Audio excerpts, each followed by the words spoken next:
തന്ദിനത്താനന്ദാനാനെ തന്താനേ തന തന തന്ദിനത്താന തന്താനാനെ തന്താനേ തന തന തന്ദിനത്താന തന്താനാനെ തന്താനേ തന തന തന്ദിനത്താനെ തന്താനാനെ തന്നാനേ പൊന്നേ പുന്നാരേ പൂവേ പൂന്തേനേ കൽക്കണ്ട കല്ലേ നിന്നെ ഓർത്തു പാടുന്നേ പൊന്നേ പൊന്നാരേ പൂവേ പൂന്തേനേ കൽക്കണ്ട കല്ലേ നിന്നെ ഓർത്തു പാടുന്നേ കണിമലരഴകേ കണിമലരോളേ കണിമലരഴകേ കണിമലരോളേ ചെന്താരകേ നീ ചേലുള്ള ചെന്താമരേ ചെന്താരകേ നീ ചേലുള്ള ചെന്താമരേ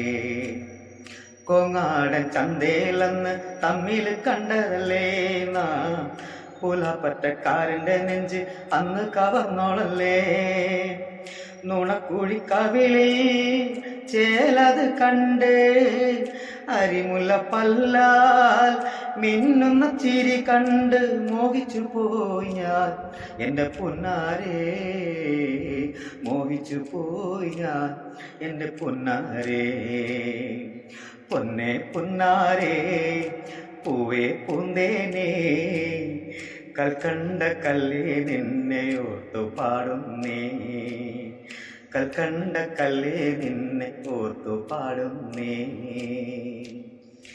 തന തന തന താന തന തന തന തന തന താന തന തന തന താന തന തന തന തന തന താന തന തന തന തന തന തന താന. അല്ല കുട്ടേട്ടാ ഏതാ പാട്ട്? ഇതിപ്പോ ഞാൻ എഴുതിയടി. അതെ, പാട്ട് നന്നായിട്ടുണ്ട്. പക്ഷെ കോങ്ങാട് ഉള്ള പെണ്ണ് ഏതായാലും പുതിയ സെറ്റപ്പ് ഉണ്ടാവും. നിനക്ക് എന്തിന്റെ പ്രാന്ത? കോങ്ങാട് സെറ്റപ്പ് ഒന്നും അല്ല. ഞാൻ വെറുതെ ഇങ്ങനെ മനസ്സിൽ തോന്നിയ വരികൾ എഴുതിയ, അതുകൊണ്ട് വേറൊന്നും. വല്ലേലും പോയി പാടണ്ട, പോയി പാട്ട മക്കളെ കൊണ്ട് തല്ലി പൊടിക്കും. പാട്ടും പാടാനും ഒരു പാട്ട് എഴുതാനും പാടാനും പാടില്ല പറഞ്ഞത് എന്താ? ഇങ്ങനെയുള്ള ആൾക്കാരൊക്കെ ആകുമ്പോൾ ഞാൻ എങ്ങനെ, എനിക്ക് എന്താ ഇവിടെ പ്രശ്നം ഉണ്ടായിരുന്നു? കോങ്ങാട് ഒരു പെണ്ണിനെ കണ്ടിട്ട് ഒരു പാട്ട് പാടുന്ന കേട്ടപ്പോ കോങ്ങാട് ഇപ്പൊ ഒരു പെണ്ണ് കണ്ട അതിന് വെറുതെ ഒന്ന് ഉണ്ടാക്കിയെന്ന് മാത്രമേ ഉള്ളൂ. അങ്ങനെ പലയിടത്തും പെണ്ണുങ്ങളെ കാണുന്നുണ്ടാവും, അപ്പൊ അതൊക്കെ ഞാൻ എഴുതുന്നുണ്ടാവും. നല്ല കാര്യം. ഈ നാടൻ പാട്ടൊക്കെ അങ്ങനെ തന്നെ. നമ്മൾ എവിടെയെങ്കിലും കണ്ട് എന്തെങ്കിലും ഇതായി ഒരു രസം അങ്ങനെ അത് മനസ്സിൽ തോന്നുന്ന വരികളൊക്കെ എഴുതാം. ഇതൊന്നും അറിയില്ല. ഒരു കലാകാരന്റെ ഭാര്യ ഇതുപോലെ എഴുത്ത് ഒരു പാട്ടൊക്കെ എഴുതുന്ന ഒരാളുടെ ഭാര്യ, അതൊക്കെ മനസ്സിലാക്കണം. എന്തെങ്കിലും കാര്യങ്ങളുണ്ടെങ്കിൽ ഇതാവുള്ളൂ.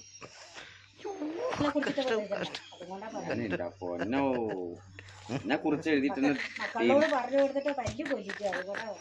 നന്നായി. ശരി, എന്തൊക്കെ